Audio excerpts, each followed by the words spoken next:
Hello, everybody. Good afternoon from my time zone here in Toronto, Canada. You are all welcome to Nebo TV today. We are back again to do our daily political discussion on Nebo TV, and we have some breaking news today from Nigeria. I have a guest joining me all the way from Ghana, Mr. Eddie. Mr. Eddie, please, can you introduce yourself a little bit to us, to the audience?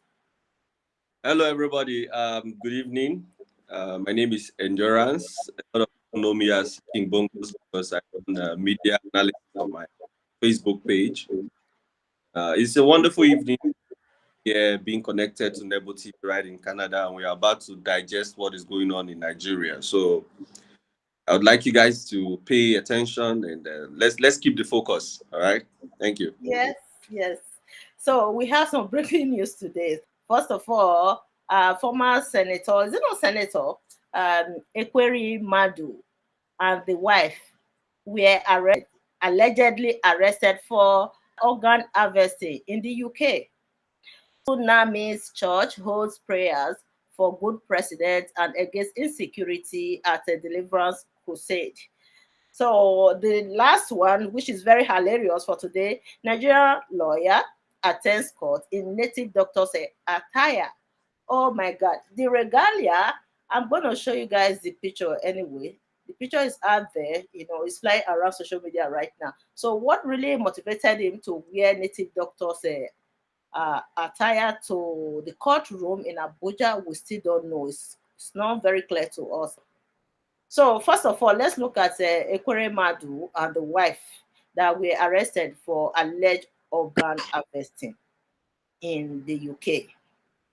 Criminalities associated to Nigerian politicians. So, Mr. D, go ahead. Well, first of all, the news came as a shock to many Nigerians because Senator Ekweremadu is a high-profile politician. So we're not just talking about any other, any person in Nigeria. This is coming from someone who is highest, one of the highest rank in politics, and hearing this offense that, although this is alleged, all right. So let's be clear on that. It is not a confirmed report; it's an alleged report. But still, hearing this from somebody with such a reputation is not going to send a good signal at all about who we are as a people, because human organ trade is actually one of the very grievous offense against humanity. And to find a senator and the wife practically involved in this is detrimental to our country's perception, the perception of how people see us. So although we have not really gotten full details of this, but I don't want to believe that the senator is quite aware or fully aware or is involved in this, because this will be wrong in all levels. And if it turns out that the senator or the wife is aware and they are quite involved heavily on this, as the London Metro Police have indicted, then there's a problem. The problem now becomes, do our politicians take for granted their immunity or use their immunity as political office holders to cover their illicit behavior? This begins to beg the question, because for a senator of such caliber to be involved in something like that, it means that there is an abuse of privilege. I don't understand. I don't know if you understand what I mean. There's an abuse of privilege, because for you to be into such organ harvest, and I don't know if he's doing this as an ongoing business, or this is actually the first time he's getting involved in this.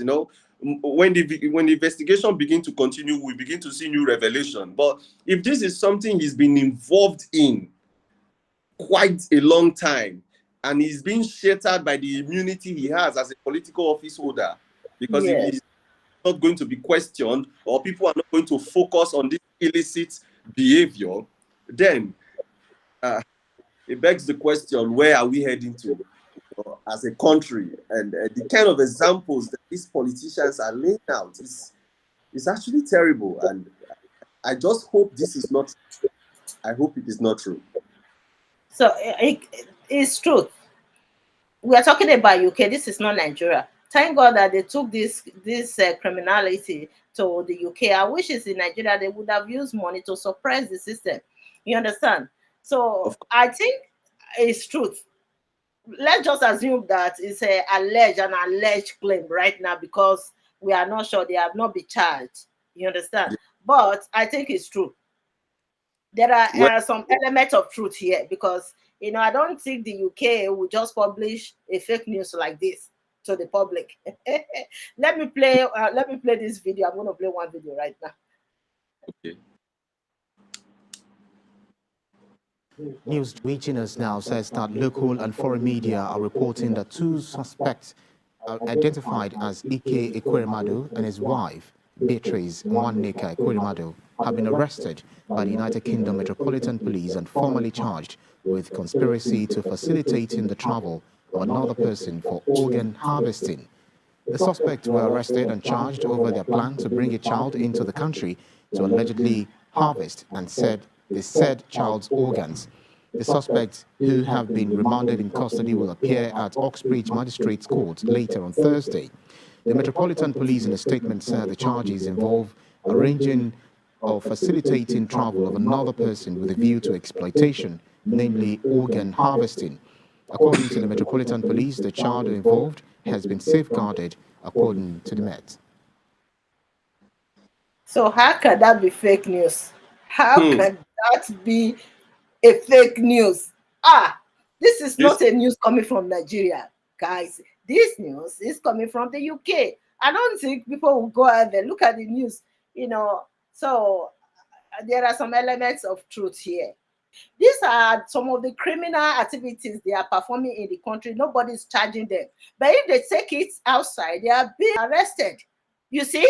Which means in Nigeria, they have not been arresting or regulating these politicians in Nigeria. But when they go outside the country, they are being apprehended. Let's quickly dive into the next one. Dunamis Church holds prayer at Deliverance Crusade to pray for good governance in Nigeria and against insecurity prevailing in the country. So what is this church? I don't know this church. Are you familiar with this church? Yes, I've heard about this church, and the time I heard about this church was when there was a controversy ranging. I think the controversy was about when they were building their main cathedral. I think the cathedral was dome. I think it was very big. It was I don't know how many capacity, but I think it was close to or more than 10,000 capacity. And people were like, why would a church want to invest so much in a cathedral instead of building factories, because we have a high level unemployment? And I think that was the first time I heard about this church and the pastor Paul. And I think, if I'm not so sure now, but I think that is the same church that the late singer, the late gospel female singer that the husband was accused of allegedly killing. Oh, yeah. Inashi. I think that's the church. I think that is the church. Oh. Yeah, because during that time that they were talking about the death of the singer, where actually the pastor came out to inform the public that he was quite unaware that she and her husband were having some marital crisis that could have led to her death. So I think that is the church. And now this church is coming out to say we want to hold a massive prayer meeting to pray for the forthcoming election, for God to actually help Nigeria make the right moves. So you ask me, well, I'm a Christian, I'm agnostic. I cannot say prayers are not important, because in my own private life, I have made prayers out of the need for a solution. Okay, so if the religious body are coming now to say, let us pray, I think it's a welcome development. In my opinion, it's a welcome development because this is one of the reasons we have religion. You know, religion is there fully supersedes on the behalf of people to God, and the overall purpose of this is all for solution, you know, and for peace, because the election coming up is going to be very tight, and we know there are people who are power mongers and would want to upset the peace of this country just to secure the position at all costs. And if God, being God and merciful, and we call upon him, he can help us go through this in one piece, then it's a welcome development. Aside from that, the Bible also makes us understand that faith without work is dead. So prayer alone should not be the only solution the church can give. It is good that we are seeing in this era that the church is equally mobilizing the people to get their PVCs. So I also want to see a situation like that where there is a massive, campaign for Christians to get their PVC so they can actually walk the talk. You understand? People need to go out and vote on the day of elections, so that we can actually have the right leader in power. So it's not all about going to the mountain to pray or having this large gathering. Of course, it's important.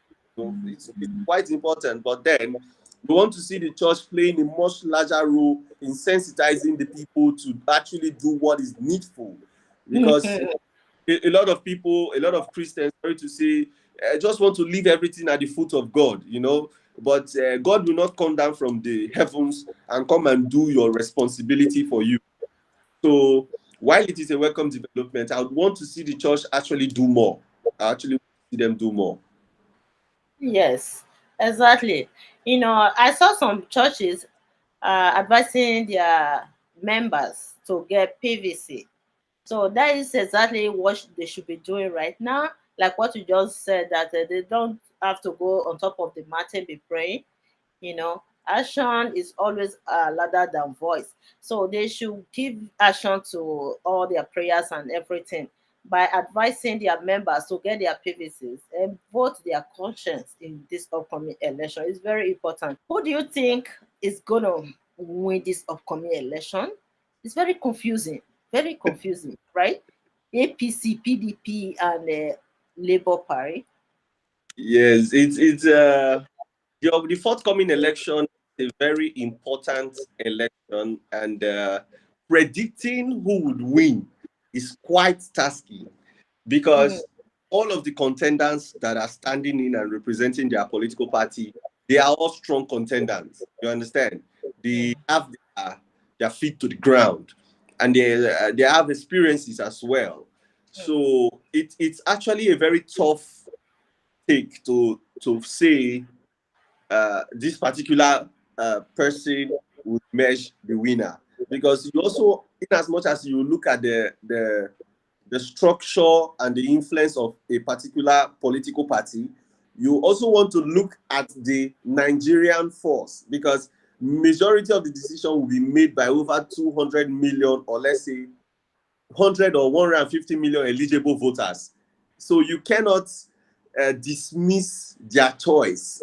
You cannot dismiss their choice. They're going to play a very important role in deciding who becomes the president of Nigeria.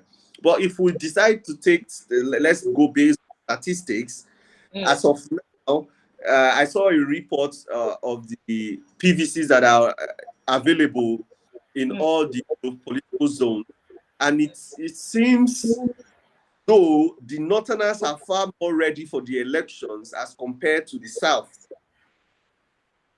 And even though we see that a lot of activities and the push for PVC is coming from the South, we can tell that this is even a little bit too late, because we all know that 2023 is going to be an election. We ought to have been preparing. You understand? We ought to have been preparing before now. And this is where the Northerners are a bit ahead of us, because they have been working, getting people ready, having their PVCs on the ground. But we on the South, or the Southern people, are now campaigning and galvanizing the people to get their PVCs.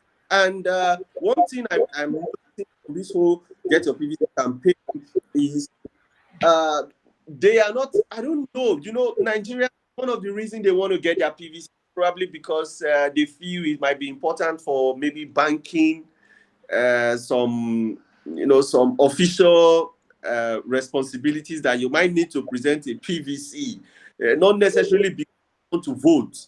And this is where I want people to actually let people know that the reason we are campaigning for you to get your PVC is because we want you to have it when it's time for votes, not because we just want you to have it for banking purpose or travel purpose or just having it as an official card. The PVC is specifically for a purpose. You understand? So people should also be aware of that. Now, who, in my opinion, I feel might become the next president, I don't want to be sentimental. If I have to put the facts on the table, Peter Obi is a very nice guy. He seems like the popular choice. He's the popular opinion right now. He's making the wave. And coming from Labour Party is quite fantastic what his campaign team are doing. And they have been able to position Peter Obi against the other contestants in the sense that he now seems to represent the interest of the youth. You understand?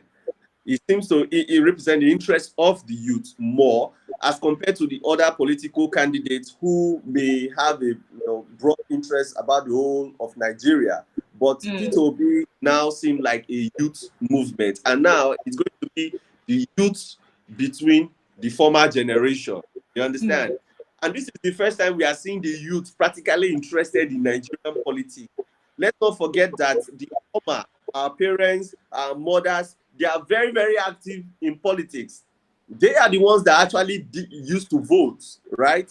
They are the ones that that are actually organized, because we see our parents in some of these, going to political rallies, belonging to some of these small political organizations, being very active. Like for my mom, for instance, she's among, I don't know if she's in a political party, but there is this group she belongs to where she gets, daily updates on politics and what's going on. And these groups influence her decision. So if this group is representing a political party, for instance, my mom is definitely going to vote in that direction. The youth have not been organized in such way. We are now gallivanting, trying to come together. But the older generation, they've been on this track for long. They've understood the importance of elections, the importance of voting. They've done this. So I'm still trying to see how the youth force will be able to change the game. You understand? To change the game. The Peter Obi has a high chance of becoming the president, because if you look at the population margin, the youth has the higher population right now. The youth is in the heartbeat of Nigeria. So we have the higher population. But then again, we can see that the campaign for Peter Obi is majorly in the South. I am not so sure the 60 million youths in the North are equally campaigning with such powers, with such conviction for Peter Obi. We can only see this happening in the South. So then again, I am not going to give it to Peter Obi for now, because, well, like I said, he's representing Labour Party, which is just, pushing the youth interest. But APC and PDP, these are well-grounded political parties that have established foundations all across Nigeria. So the chances of Labour Party, coming in, flying as the third force and getting their flag bearer to become the president of this country, it can happen. It happened in the US. Donald Trump had no political strength or character or history, but he became popular opinion, and then he just won the presidential election. But he ran under a very prominent platform, political platform. You understand? Yes. He ran it's like bringing one stranger, asking one stranger to run under PDP or APC. So that's exactly what happened to Donald Trump. But a new political party in Nigeria with a political leader who is not very strong, without structure. They said we should not say structure, we should not say anything about structure anymore. But anyway, we cannot deny the fact that structure is very important in Nigerian election. Yes, it's very important. So you must have that structure. The question is whether or not Peter Obi has enough structure in the country that will take him to Aso Rock, especially in the northern region. No, in my opinion, I don't think so. To be honest, because I saw a video of the governor of Ebonyi State recently, and when he was giving his speech, he was letting the people in his state know that my state is not Igbo agenda. My state is not even the youth agenda. My state is for APC agenda. Because APC has been beneficiary to my government and to you people. We are APC. Can you still hear me? I've lost you. Yes, I can hear you. Don't worry. Okay. So now, for instance, now APC having such machinery in Ebonyi State, how can Labour Party defeat such state, a state that is under the influence of APC? Can you imagine how tough this will be for Labour Party? And this is what we are saying, that Peter Obi, he's a good man, but he is unfortunate to be coming from a political party that does not have structure. So when we say Peter Obi does not have structure, people should not take it personal to mean that Peter Obi does not have structure. No, we are saying his political party, the LP, does not have a structure. So we are not, like, we are talking, when we talk the structure, we are talking of the political party, not the individual Peter Obi himself. You understand? Exactly. So the LP, Labour Party, does not have the structure. Labour Party cannot boast of a governor of now. I don't know if they have, but I'm not sure they have even a governor. Do they even have councillor? Okay, who is going to do the groundwork? Remember, in politics, you need people to do the grassroots movement. People need, who is going to do that? Who do they have? For now, we don't know. We don't know. So exactly. This is why it is very, very tough. Because, like, for instance, the Ebonyi State has just made it very clear. And the governor has the power to influence the decision of his state for in favor of the APC. So PDP is even a strong political party, but they do not have someone there. They are not in power now. They are not even sleeping. They already have a structure, yet they are threatened by APC because APC is currently in power. They need to upset the structure of APC for them to even come into power with their own structure. How much more Labour Party? The only thing that can happen is when we begin to see mass decamping from these already established political parties to Labour Party. Because we see this happening all the time. When we begin to see this mass joining from political parties, that is when we can say, okay, we are beginning to have people who are influential in these political parties come to Labour Party. Then we can begin to see that, okay, these people coming are not coming alone. They are definitely coming with their people, their manpower, their financial resource. So these are the things that can guarantee LP, Labour Party, power. Mr. Obi is a nice man, but it's just unfortunate that he is in a virgin political party. And I know Nigerians are desperate for change. Nigerians are desperate for change, but let's not forget there are equally Nigerians who are desperate to maintain the same status quo. Whether you admit it or not, there are Nigerians who are equally benefiting from this government, these current structures that you and I are claiming is not working. But to them, it's working, and they are more than willing to maintain it. So when we say Peter Obi is the third force, is coming to change something, there are people who do not want things to change. They are not old people. They are equally youths like us who are privileged to also benefit from the third system. So nobody is not saying Peter Obi cannot emerge. Of course, grace and favor can happen. There can be compromise, because let's not forget that Peter Obi is equally representing the people from the southeast. And if you look at the gentleman understanding of our political structure in terms of zoning, it is the due time for Igbo representative to become the leader of this country. Fair enough. the Igbo, between the southeast and the northeast. And of now, the southeast seems to be of more popular opinion. Thank God for Peter Obi. So I don't know. Look, to be honest, then APC and PDP, for fairness sake, for equity and fairness sake, they would have give the opportunity to Eastern Igbo and Igbo candidate in their political party. APC would have chosen an Igbo man or woman as their candidate. APC would do the same. At least if two of them contest together, one must win. So True. as far as they ignore the fact that the Igbos have been excluded politically in the country over these years, probably an Igbo man might not emerge as the president of Nigeria. Because, APC and PDP, they are ready to buy votes, do everything, election malpractices, to ensure that Labour Party will not win this upcoming election.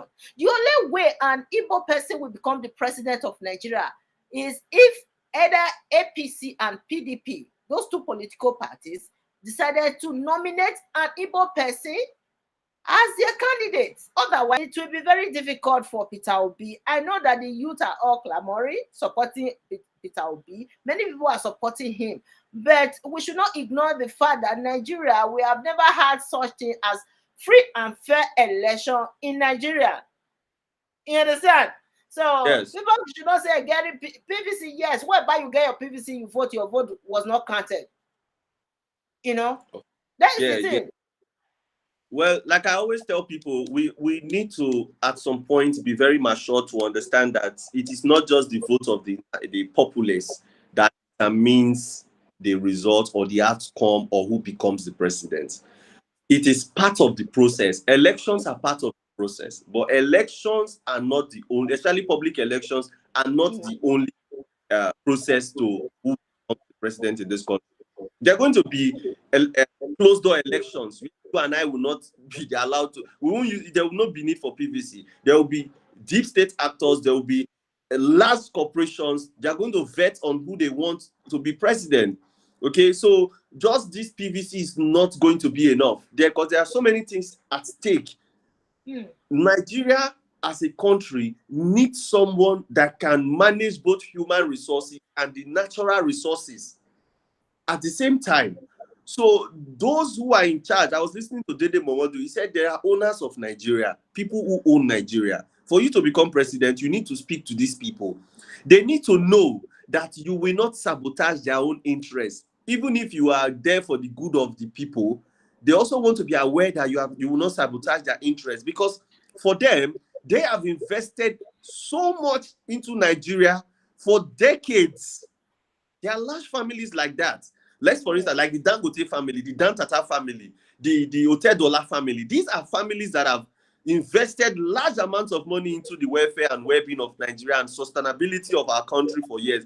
These people have higher says in who even becomes the president, because they would also want somebody who is not going to tamper with their own interests, somebody who is going to be able to manage all these aspects of our lives that makes us in Nigeria. So it's not just all about PVC and PVC and PVC and PVC, okay? There are corporations who are going to sit down and say, we are going to throw our weight on this candidate or this, we are going to influence this. We have corporations like Shell, Chevron, F, big oil magnates. We have the interest of China, the country we have been taking loans from. These people will also want somebody that they can work with. And you see that Peter Obi is coming with the no shishi, stingy man, stuff. You understand? And you're going to be working with foreign nationals who have vested interest in Nigeria. These foreign nationals, foreign multinational companies, they equally want somebody that will not tamper with their own interest in Nigeria. So when it comes to the making of the real decision, they're not just going to need somebody who is going to come and promise us how he's going to just change our lives and make our lives better. They're going to look for somebody who is going to protect their interest. You understand? Who's going to protect them? They don't care how you are going to do it, but they will decide. There are people who are going to decide it. But it is our responsibility, our civic responsibility, to vote for our choice, to give our candidate the backing that it needs, at least in terms of voting. You understand? In terms of voting, that's how far we can push you. Now it is left for those in the in power, in the corridors of power, to determine and say, okay, Peter Obi seems to be the popular choice. Okay, Igbos have not ruled for a long time. Okay, for stability of this country, so that our own business can even continue. Because if there's no Nigeria, these people too, no business for them. So Nigeria needs to exist. So they look at it and say, oh, if Peter Obi becomes president, it serves everyone good. They might just say, yes, we vet for Peter Obi, and he can just still become the president. But if they feel like Peter Obi is going to threaten their existence or their interest in Nigeria, they can overturn the whole electoral process and everything. And there's nothing much. I don't think they care about Peter Obi, because these people, APC and PDP, APC cares more about PDP. PDP cares more about APC. So they don't care so much about Peter Obi because they have the money. They have Of the course. money and they have the structure. Structure in Nigeria, they are saying now there are some people, it's like a conspiracy theory on social media right now saying that, oh, structureless, whatever. I'm sorry to cut you, but I want to also bring this very important point that people are not paying attention to. You see, in the north, there is this they have this cultural belief in alms giving.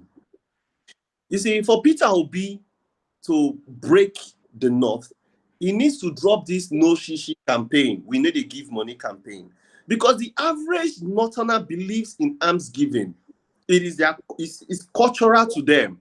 When you tell a northern man that this man that is coming to become president, they give you, they will not vote you. Vote for you.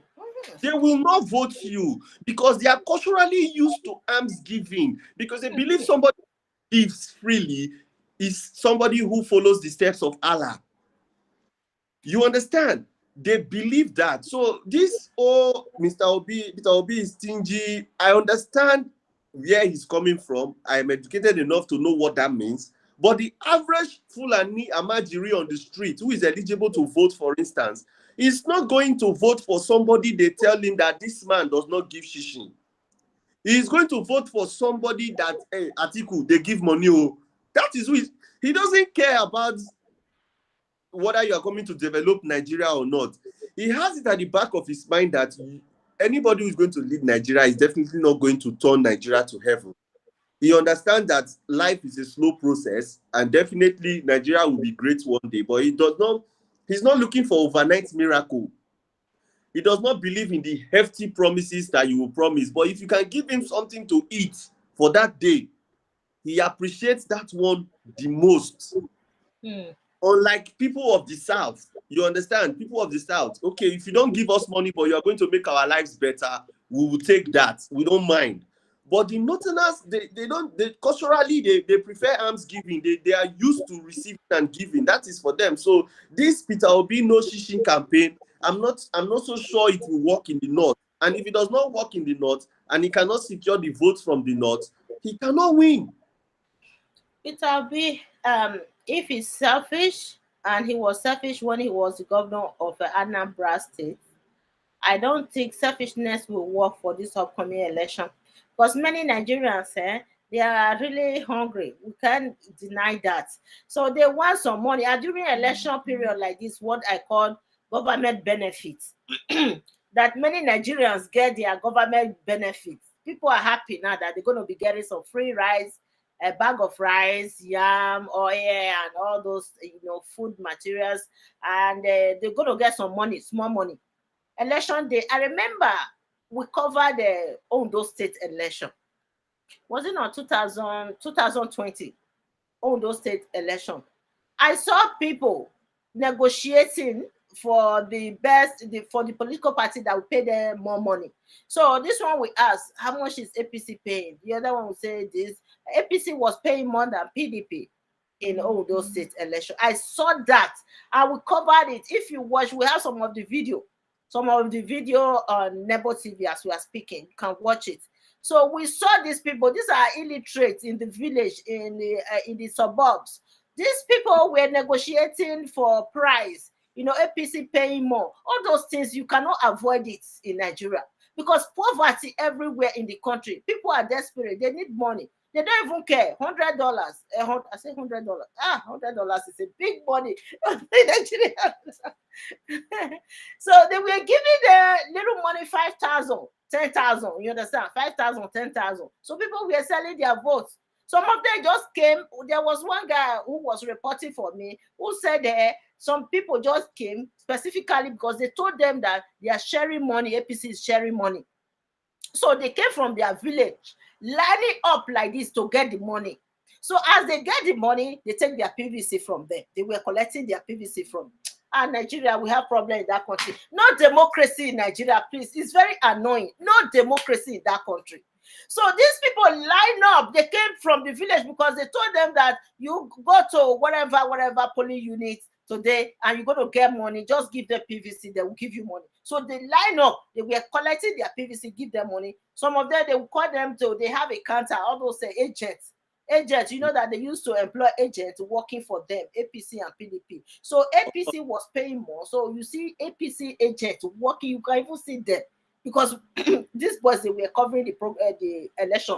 So the APC agent, you just call all of them from the line, all of them will just go with him to the booth. They have set up a booth in the back of the polling unit. So they gave them money and collect all their PVCs. They didn't vote. All those people, they went back to their villages. They just collect the money, give them PVC, they left. So that is how it's done in Nigeria. It's very difficult to regulate voting, even though they bring what they call it again. It's a national spy or whatever to monitor the votes. How can you send somebody from America to go to a village in Ondo State or village in Edo State to go monitor vote? They cannot do that. So that is the thing. Elections in Nigeria without structure, you are going nowhere. So I know that Peter Obi is fit for this upcoming election. He's the most capable candidate. We cannot deny that. It's crystal clear to all of us. However, the structure is very important in Nigerian election. Yes, that is quite true. And it's very painful to see people, as we say their votes. But these are people who have been preconditioned, And sometimes these people don't even know that they are selling their votes. For them, they are receiving stipends for their efforts to come out and vote, And if you ask me, in my opinion, it is not bad for political parties to give stipends for people to encourage them to come out and vote. But the thing is, when you receiving the stipend, that becomes a motivating factor for you to vote in someone you are not certain of, or that influences your judgment. There are people who still receive these stipends and still go ahead to vote for their conscience, because when you go to vote, you are there alone doing your thing. You understand? So it's just sad that poverty is the reason why stipends like this actually manipulate people to trade their choices. Another thing, when we talk about structure now and people say, oh, Peter Obi structure and all that. Now, in Nigerian politics, for instance, people need to understand that the role is not like a king, even a king has advisors in his palace. Because I saw people, dragging Omoyele Sowore when he referred to Peter Obi as being in an orphan party.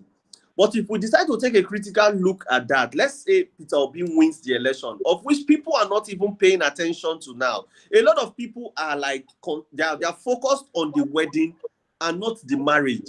Okay, the wedding is just the activity. The election is just the activity. It is the leadership that follows that makes the difference. A lot of people are just concerned with Peter Obi winning the election, which he can. But if Peter Obi's party does not have the right structure, governing, being the leader he promised to be can become a problem.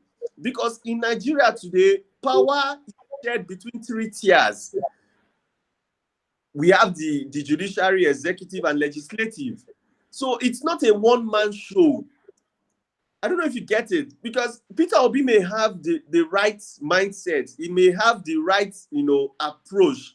But then again, if we do not have representative of Labour Party in the House of Senate or House of Reps, people who are going to vote in favor of some of the things that Peter Obi may want to do for Nigeria.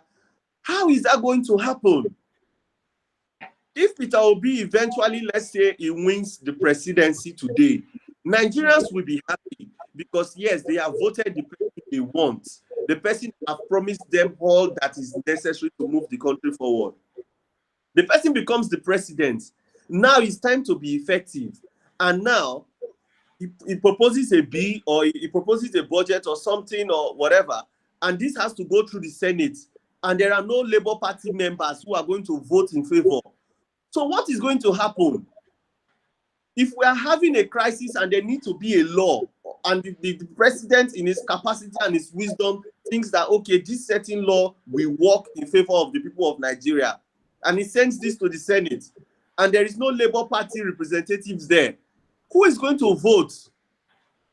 Is it not going to be stagnant? Exactly. And then what will people begin to say? They will not start complaining that, oh, politicians are all the same. This is the structure we are talking about. Nigeria is not a one-man show. You need to have your team, your representative in 3 tiers of government for you to be effective as a leader of this country. Else, the opposition parties will frustrate you. I think APC and PDP are being selfish and self-centered, because knowing fully well that Easterners have been excluded over these years. They are not even thinking about bringing any Easterner to become their candidates. You understand?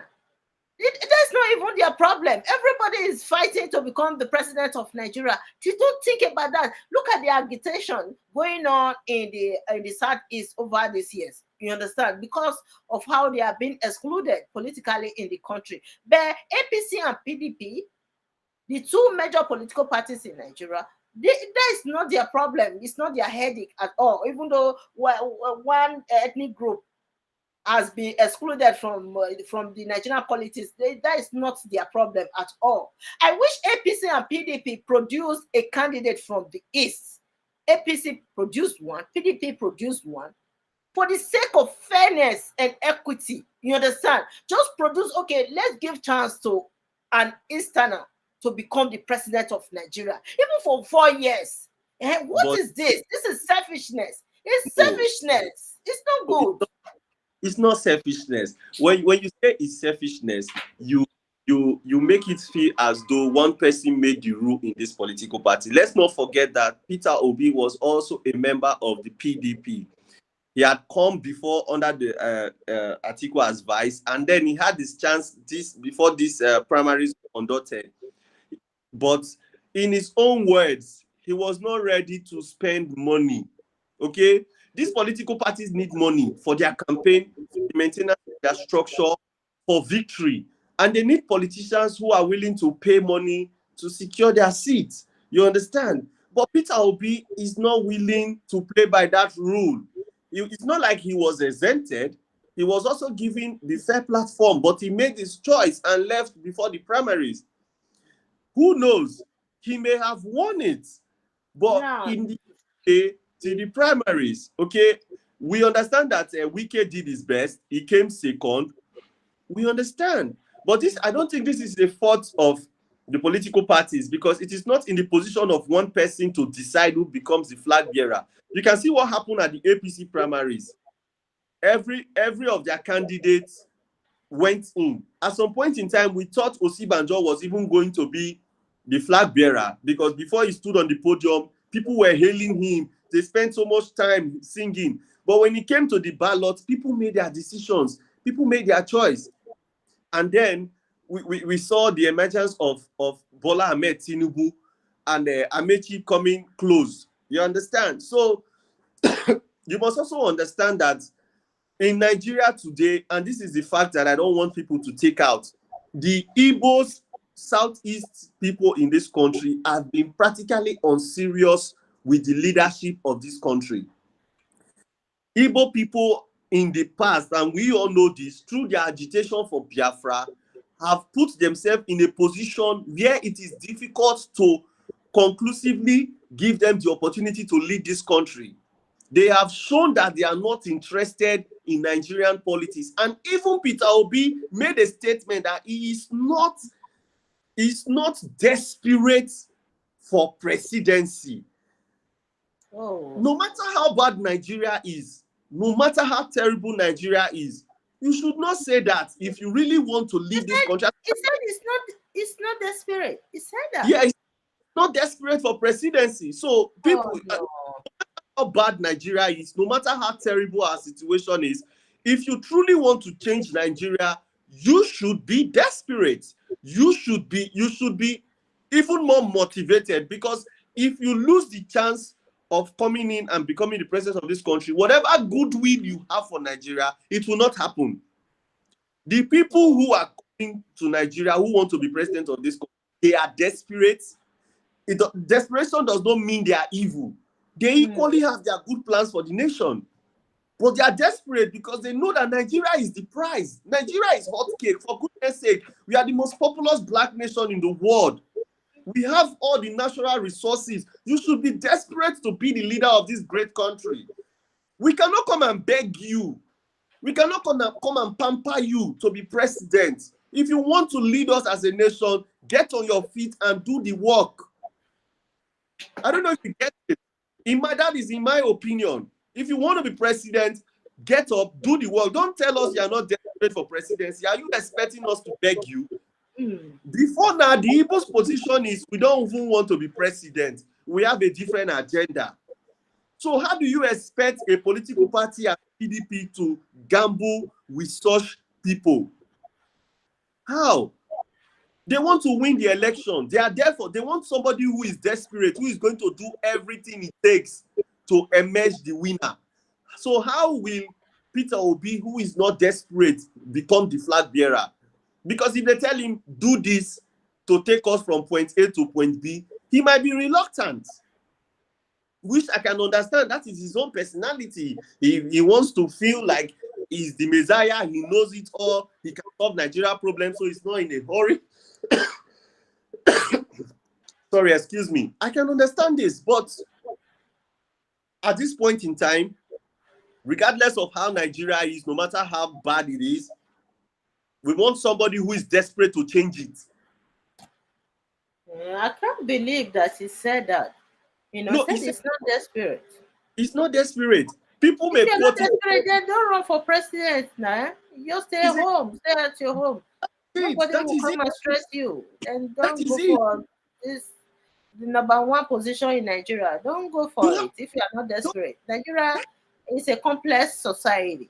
Very complex one. Nigerians are very complex people as well. So for you to declare your intention to us that you want to run for the presidency, and you are telling us at the same time that you are not desperate, do you want us to come and beg you? No, we are not going to beg you. Even if you have all the solutions in the world, we are not going to beg you, because you being desperate for power or to be president of this country does not mean you are evil. It just means you are more motivated. You believe in yourself that you have the solution. You can change it. That is why you are running that race. Look at Tinubu, for instance. An old man. He is desperate to become the president. Atiku has been running consistently for the past 3 times. He is desperate. He wants it. He believes that he knows what he's bringing to the table. We also want to see that in a leader. We don't want somebody that will make a president today, and if he cannot function, he tells us tomorrow, but I was not desperate to be president. He needs to be desperate. He needs to be desperate. Otherwise, which means he's just playing with us there. You understand? People are supporting him. Many Nigerians believe that he's the only hope for the country right now. Him telling us that it's not desperate, I don't know. It's a little bit supporting him. Not desperate Nigerians. Everybody who is clamoring for Peter Obi to come, are we not desperate? We are desperate for change. We want somebody to come and change the system. We are desperate, and you are not desperate. So why should PDP give you the flag to be their flag bearer? Or why should APC take that risk? You understand? Yeah. So I just hope You know, for the I was saying that I don't know why he decided to leave Atiku Abubakar. That it's better to be a vice president than nothing. So well, that is just my own insight about this election, because it's going to be difficult for Labour Party to win the presidency. To be honest, it's going to I be am not very difficult. I So the am not opportunity that was given to him as the VP running mate of Atiku, he would have secured that position. You understand? I am not even bothered about the fact that whether he win or not. He can win. If he gets the most popular, he can win. But I don't want him to become a ceremonial head, an ineffective president, just because he's coming from Labour Party. He should tell us. I want to see interviews where he's going to be telling us about this important thing. How is he going to lead if he becomes president under Labour Party?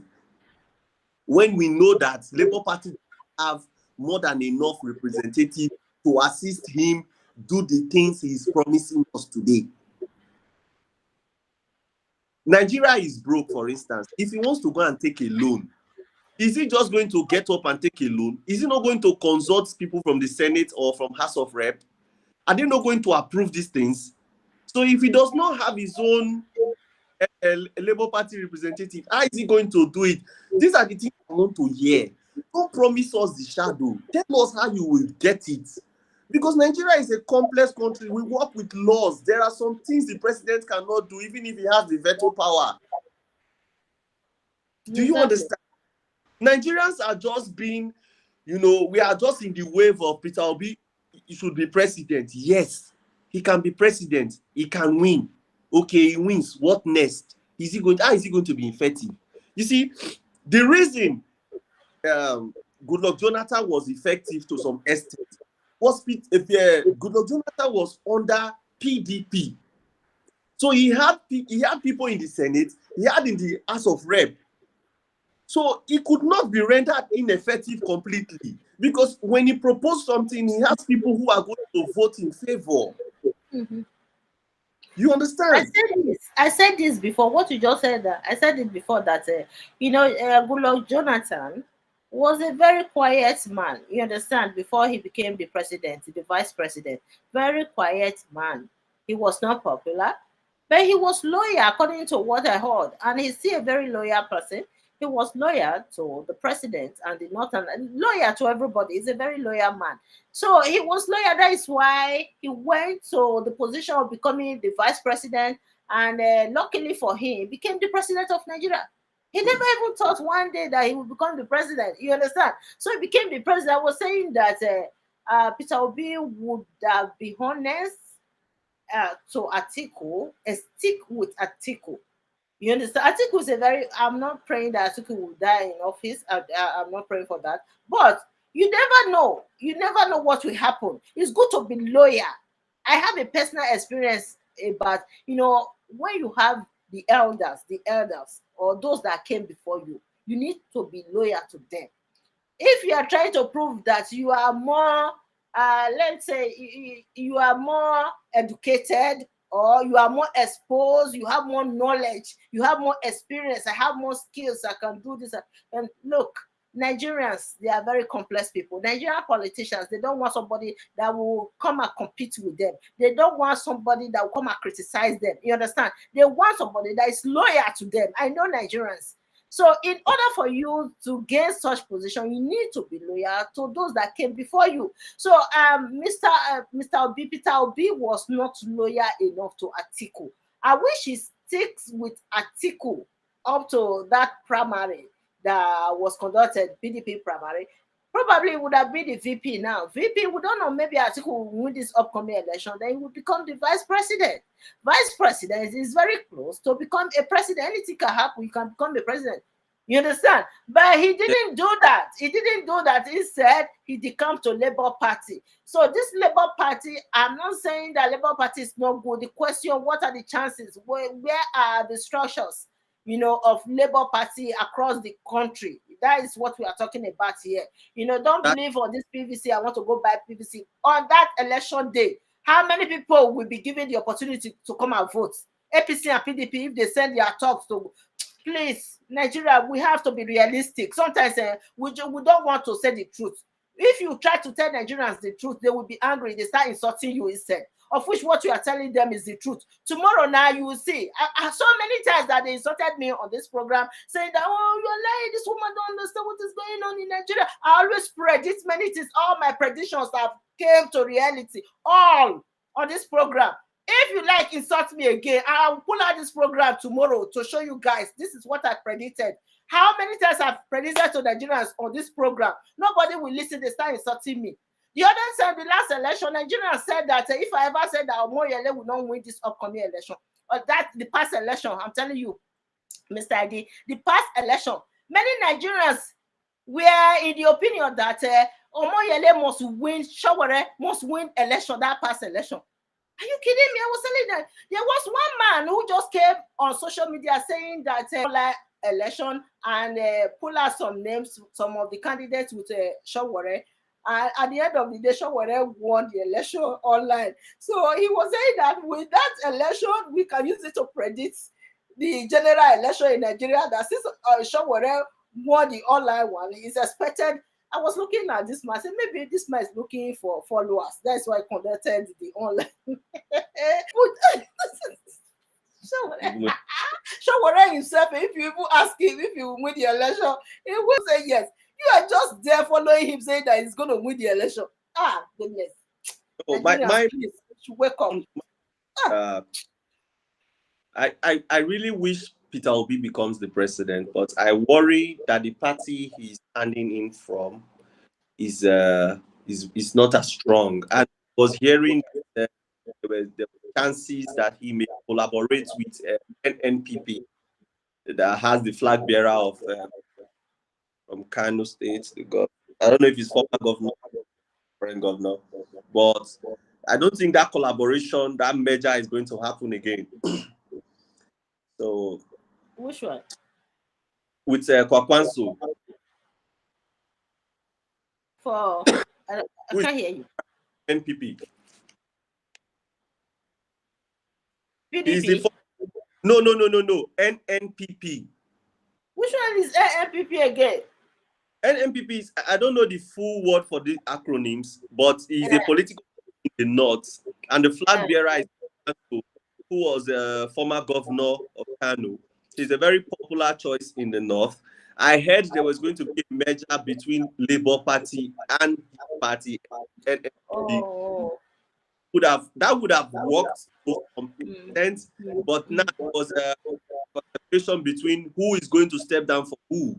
And in one interview, in one broadcast, I'm not so sure because it was Hausa, but I saw a translated version where Kwakwanso hinted that he is older, not just in terms of age, but in terms of politics, than Obi. So he cannot be the vice to Obi, and Obi has to be the vice.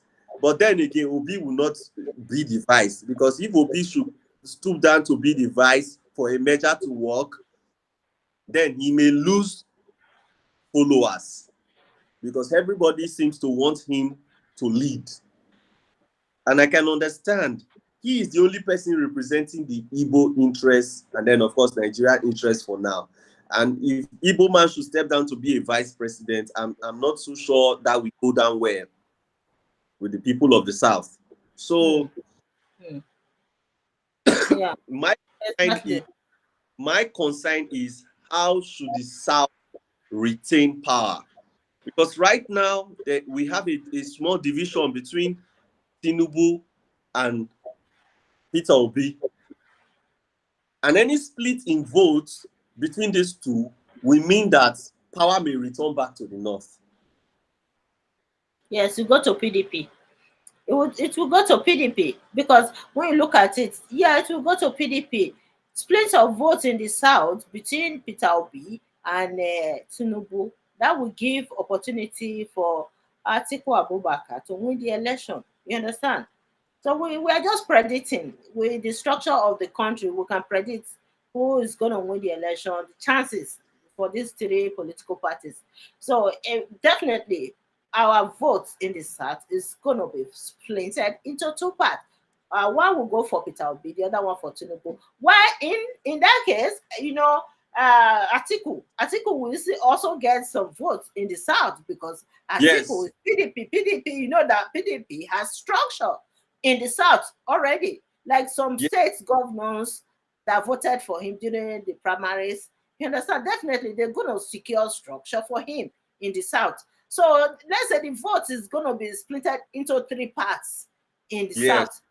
PDP, APC, and Labour Party. So Labour Party, since we were expecting Peter Obi to choose a running mate from the North, one hot politician in the North, but he didn't do that. I don't know how he's going to get some votes in the North with this, but a Christian, you understand? So Mr. Sani is calling me. Let me answer him. He's calling me from Kano.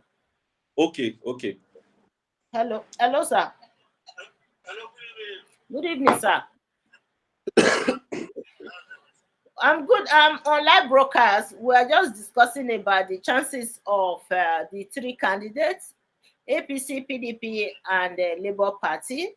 So, like what we are saying here, that Peter Obi has no structure in the North. Yeah, we all know that there's no structure for him in the North at all. And we are looking at the South right now, that we have three candidates in the South, that the votes from the South will be splintered into three parts: PDP, APC, and Labour Party. Because at least Peter Obi is going to get more popularity, and he's very popular in the South. Definitely, is vote coming from the South East will go for Peter Obi. South East, you know that they have population. So with that, the vote from the South will be splintered into three parts. Definitely, three parts. So, which means the North will go in favor of PDP and APC. So the North, why in the North, Peter Obi might not get too much votes from the North. We know that, but the North is going to be divided into two between between APC and PDP. So we can use that to project who is going to win the election. So if APC didn't win the election, I think that PDP will win. where they will come and shoot people and carry the ballot box and come. It's more the only thing you can talk a little bit the North, maybe you can say some underage, but what is happening is that they will take the whole box, they go and fill it and bring it back. They'll start shooting in the air, people will run. They will carry them, that's what they are doing. So they won't be rigging much. You know why I say that? Rigging has to approve by the president, I mean the most powerful president. You know, whatever people are going to see, whether I perform, if you perform very well, you know, it doesn't stand for those small illegalities. Mr. Sani, can you join the program because we cannot hear you properly? Okay, let me try because of I have like 45 charge. Let me try. Okay, sir. So yeah, he said I'm right with my analysis, but you know, APC, what do you think, Mr. ID? APC ringing the election, because APC is very good at ringing election. We have Oshomole there. We have so many. The cabals are concentrated in APC, and those cabals are very good at ringing elections. So you know, APC, without ringing they're still going to ring election. You cannot tell APC not to, even PDP. So it's part of the norms of Nigerian election. There's no way you can.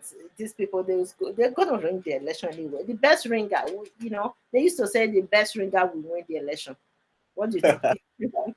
Well, of rigging election, this has been cultural flaw in our elections from time immemorial.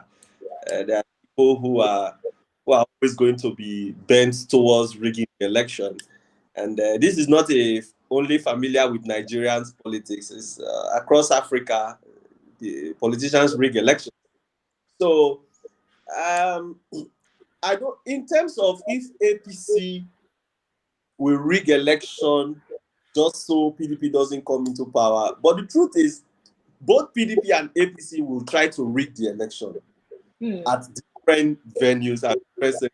But who is going to be the best rigger is going to win. And APC rigging the election might come in as simple because they're already in power. Okay, they control a large portion of whatever resource that will be required for a successful election. And PDP is just coming from the flag. So, in my opinion, APC has a chance. They are going to rig election. They have a chance. But if they're not going to rig an election, then let's say if the elections are going to be fair, PDP having Atiku as the flag bearer against Tinubu is quite a match. Because these two contenders are strong, well-rooted, well-grounded in Nigerian politics. Atiku is not a small man in Nigerian politics. He has been a former vice president. Tinubu, on the other hand, has led in the capacity of the governor of the most industrious and commercial state. In fact, the commercial heartbeat of Nigeria, Lagos, a two-term governor. He is also one of the founding fathers of the political party APC. And his political party has gained ground across Nigeria as well. So, well, people say Tinubu is a political scientist, a very smart political scientist who knows his onions very well. Atiku has lost presidential election quite a number of times, but this is the Attire for Tinubu, right? So Atiku has the experience that Tinubu does not have in terms of presidential election. So I do not know if the experience that Atiku already has can help in defeating Tinubu, who is coming in for the first time. Because they say experience is the best teacher. And Atiku may have learned so many things in the past with contesting for presidential election that Tinubu may not even be aware of for now, because this is his first time. So this is going to be a very tough one. Very tough. A very tough one. Very tough. Very tough one. But APC has the edge because dethroning a political party is not a small feast. The people need to love you. Just like in the case of let's say if Tinubu was getting this much love and recognition that Peter Obi is gaining, then there will be chance that he can defeat Atiku hands down. But right now, he's not getting that kind of love. Peter Obi is getting all the love, and Tinubu is not getting such love. If Tinubu was the only one representing the southern Nigeria in this upcoming election, maybe it will be an easy defeat for PDP. But right now, a lot of youth, a lot of people in my generation do not see Tinubu as being physically fit to become the president. For many of us, we want a younger candidate who we feel or believe is close to our own perspective of life as of now. So the amount of reception for Tinubu from my projection is not enough to defeat Atiku, who has the experience of running for presidency. And then again, who has picked a running mate from the South, in the person of Governor Oko, who is a Christian. And then there is a problem with Tinubu APC with the Muslim tickets. Because now a lot of Christians are concerned about having a Muslim be the leader of this country. And this is as a result of the fear of Sharia law the fear of Muslim domination.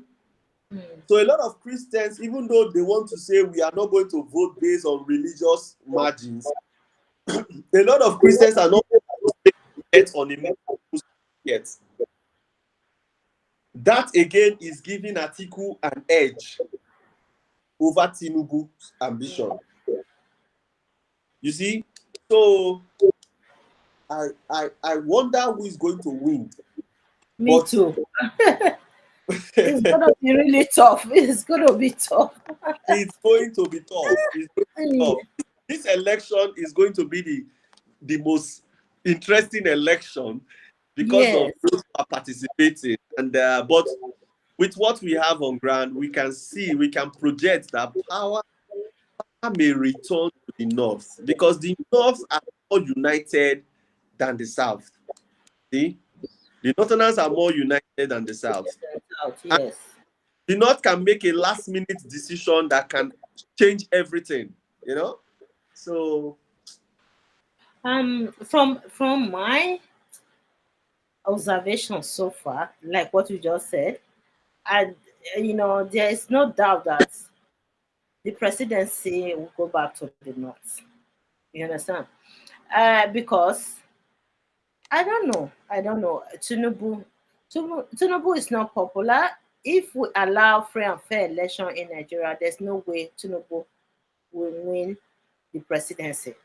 Unless they use federal might to ring the election. Federal might means that it's very difficult to unseat a sitting president. You understand? Because like what happened in those state election at that time, that they use a federal might to try to suppress the state governor. You understand? Federal might, and the governor was powerless during the election period. He was not given a security anymore. So we have seen that so many times in Nigerian election that even before the election period, state election, they will tell security to stop providing security for the state governor. You understand? So all those things, the federal might play a major role in this upcoming election. Otherwise, Tinubu is going nowhere. But federal might, I'm afraid of. And they can use security to ring the election. We have seen that so many times in Nigeria election that security agents are supposed to protect the ballot boxes, protect lives and voters. They are the same people that the federal government will use to ring the election. You understand? So if that happened in this upcoming election, it will be difficult for PDP to win. So the same thing they used to suppress PDP in the past election that brought Buhari to power for the second term. We saw that. So if the same thing plays out again this upcoming election, definitely APC is going to suppress PDP. So Labour Party, let's just say Labour Party will just be popular, but not for the election. Labour Party cannot be popular in Nigeria this upcoming election because the federal might in Nigeria, APC.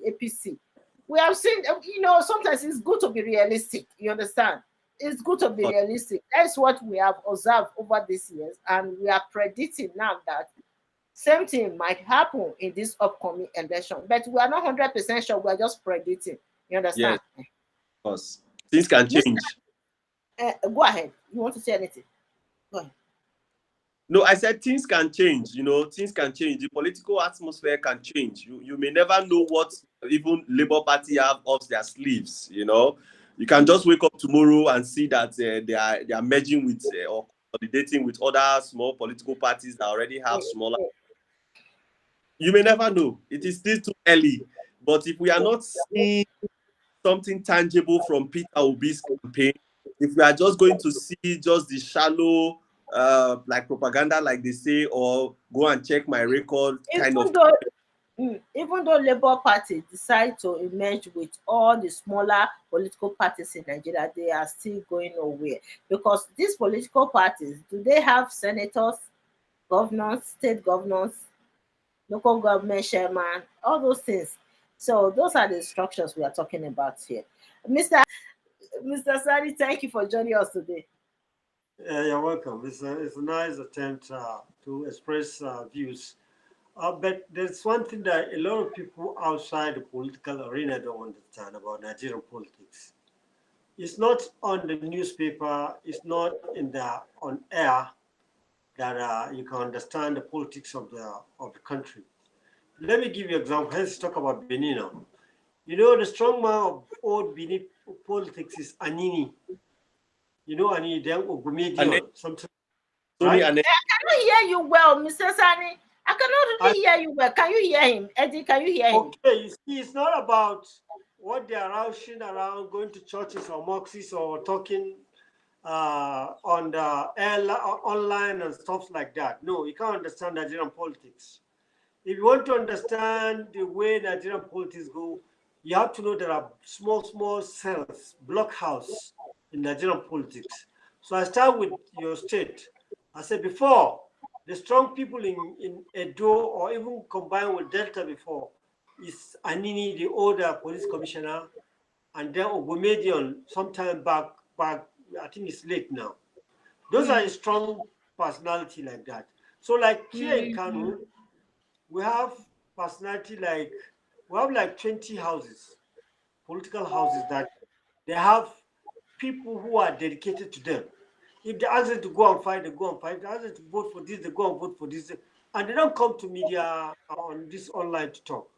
So the issue, at the same point I'm saying, it's not structure like people talk about, it will be, we are not structure, we will vote. No, Obi don't have not only structure, he doesn't have the presence. You know, you can have the presence without having the structure. Structure, we're talking about having more than 100 people with personal interest. Maybe they want to contest for this, they want to contest with that. Their interest is mixed with your interest, with the OB interests. Maybe you want to be senator, you want to be House of Rep, or Labour Party. These are the structures we're talking about because you are going to come full force with your members, with the followers you are coming. This is the structure we're talking about. If you look at this kind of popularity, the greatest person with this popularity of this is Great Balamin Kanu. When we were kids, we used to think in Kano here, we thought Balamin would be declared president. But we just found out we only have Kaduna and Kano and Kaduna under Akiti. So those surprises are also very relevant from Nigerian politics. Take Awo. When Awo was active in politics, if you go to West, you believe that Awo is going to win. But when they start counting, even when they start counting, maybe they start counting from the West, you see Awo is giving the gap, is giving the gap. The moment they start coming to North Central, the gap will start reducing. They go to up north, you see the level, the gap will be so widened. So all of this prediction people are making is not what we make because we participate in politics. Let me give you how it's going to be. And I'm going to give you example based on election from not 1979, not 1999. I'll start from 2003, 2007, 2011, 2012, 2019, so that you know how it works. Like those houses, let's look at it now. Let's take Kano, for instance, because the biggest vote. Northwest has 7 million votes. Kano alone has constantly, not because of Labour, not because of APC, who just coming to the new party, even before PDP, all progressive countries, all those old parties, Kano maintained 2 million plus voted election for whichever way it goes. The whole East, they're within that 2 million. The whole five states in the East. So when you look at that, you look at the power blocks that are supporting those buildings, those political party. That's how you come to know. You see, Lagos again. Let me give you another example. Another big state Lagos following Kano in terms of electoral vote from all these years. Lagos, the former governor was not able to return, not because the Tinubu don't like him, no, because of the structure. They met Tinubu said they don't want this Ambody. Ambody must go. He wasn't happy, but he had to succumb to them. So those are the structures people are talking about. You know? So, but a lot of people who are jumping into crowd shouting, they don't have and even Obi himself, no. Let's be honest. There's a video I saw from this Biafra guy showing Obi saying, it's just like starting playing football. From there, you get club, then you get to Division 3, you get to Division 2, Division 1. So Obi is trying to copy Buhari. Buhari contested for 4 years. Obi is not targeting this election. He just wants to be accepted. He wants to build on that so that maybe next election or previous, he can contest 3, 2, 4 times. This is what I observed from him from the last statement. So a lot of people who are not politically, who are emotionally, like football, you think you are going to win, everybody is supporting you. It doesn't work like that. So True. if you want to predict, I don't want to do this, but I will still tell you that Tinubu is the most promising candidate, and nothing can change. Why I said that, I will give you an example. You see, in 2011, take Goodluck Jonathan and Buhari against 2 million in Kano. Goodluck Jonathan gets 700 votes. Buhari gets 1.9 votes. So when you bring it here again, the same thing happened. When you bring it against Atiku last election, Atiku in Kano here got 250 votes. Buhari got 1.5 million votes. But if you go to Lagos, the difference between Atiku and Buhari is 60,000. Buhari beat Atiku with 60,000. Why? Because of there's some other political issue. People are not satisfied, blah, blah, like that. And then the Igbo participation. So if you look at it, that's what really happened. So this thing cannot really change. Even the agitation for people in PVC, they started it religiously, and then it's reflected religiously in the North too. You understand? Now the Southeast are waking up using all means to get PVC. So that scares people in the North. Now in Kano again, the campaign is on again. A lot of people who don't have PVC are getting it.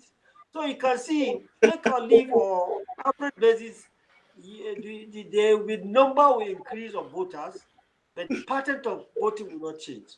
So why I said Atiku cannot win is this.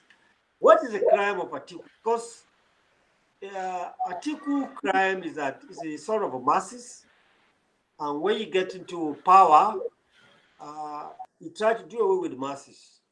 Number two, religion counts somehow, whether you like it or not. Atiku is seen as not a very strong, like a sellout to religious people who also play their politics on the ground. They look at Atiku as a sellout, and he make a lot of statements that they can't forgive him. Look at even the statement on this lady that was brutally killed. Because of that sense, he withdraw this. I heard it reliably. Atiku want to move to Kano to spend more than 2-3 years. He want to get Kano by all means, unless something happens. But it doesn't happen like that. See, in Kano, we have Ganduje, 3 senators. We have houses. We have, I don't have to call it. We have like 15 houses. These 15 houses, they have supporter more than 300 to 400 supporters. If you ask them to beat somebody, they will beat it. If you ask them to do this, they will do that. They are there. All of this group, they are in Tinubu camp. In fact, they are following Tinubu all over. Tinubu is with them. I think when he went to Lagos, almost 9 governors from the north followed Tinubu to Lagos. Were moving with him. He's moving with them. Tinubu did something very important that he cannot go. He associates more with the northern governors than the southern governors. You see the crowd.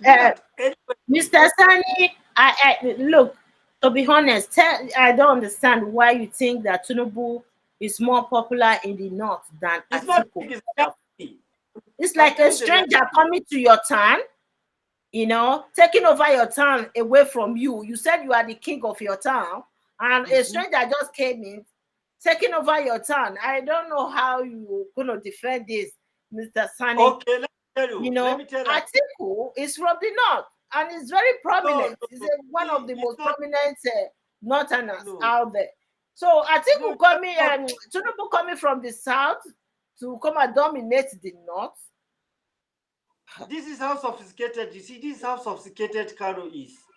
Mm. You may say they don't have this and that, but when it comes to policy, they are more advanced than anyone. Let me give you an example. How can Atiku get 250 out of 2 million votes from Kano? How can Goodluck Jonathan get 700? The same person, the same personality in election. Do you understand what I'm saying? The same personality. When you go by, you can Google those elections and see yourself. The election Buhari against Goodluck Jonathan got almost 700. The first one he got 500,000. The last one he got 700,000. This 700,000 is the election, is the kind of the win election in Edo with 200,000, 300,000. The win election in Aba, Imo with 200,000, 300,000. So you can see if it's those states, even Goodluck have won. So if you look at the rate, how come Goodluck Jonathan is doing better than Atiku in the last two presidential elections by number of people? It's because you don't understand the North. We are not. We don't. It's true though. The only thing they not want to be is anybody who will not interfere with their. Okay, I don't understand the North. I don't know how they think, but I was wondering how can, you know, hello, Mr. Sunny. Eddie, can you hear me? Okay, but we cannot hear you though, the audio. So, if Mr. Sani cannot hear us, I think we are getting closer to end this program today. Tomorrow we'll continue. Tomorrow I'm not doing anything. I think I'm gonna be here all day. We can continue tomorrow. We have discussed enough. Only this lawyer who went to court today wearing native doctor's attire. I don't know what came to his head. I don't know. Maybe it's one of those attention seekers. Attention seekers. And Nigerians have given him enough attention today because I saw many bloggers carrying the news. He just want to be popular. I think so. Otherwise, I see no reason. It doesn't really make any sense to me. Shawara did it few months ago. You understand? It was clear to all of us that Shawara was finding a way to defend himself in the court. You understand? That is why he took such a action. But this lawyer who decided to just dress like this, funny, looking funny. Nigeria is a lawless country. You think you can do whatever you want.